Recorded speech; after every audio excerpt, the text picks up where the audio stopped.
Hoy, mag-usap nga tayo. Bakit parang galit na galit ka?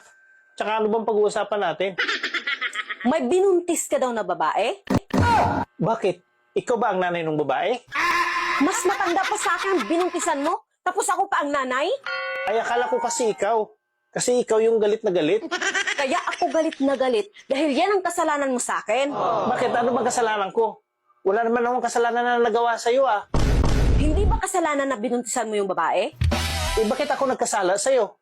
Eh, hindi naman ikaw yung binuntisan ko ah. Sa babae ako nagkasala, hindi sa'yo. Ganon ba yon? Oo naman. Siyempre. Lusot. Ibig sabihin,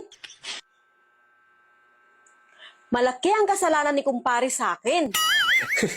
Alam mo, mas mabuti pa matulog ka na. Kung sino-sino na yung taong tinuturo mo na may kasalanan sa'yo eh. Paano naman nagkasala si kumpare sa'yo? Eh, binuntis rin niya ako eh. Wala akong kasalanan sa'yo. Remember, hindi ikaw nakabuntis sa akin.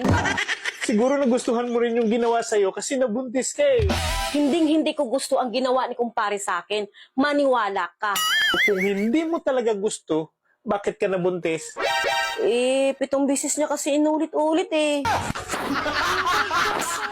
Hindi gusto tapos 7 beses.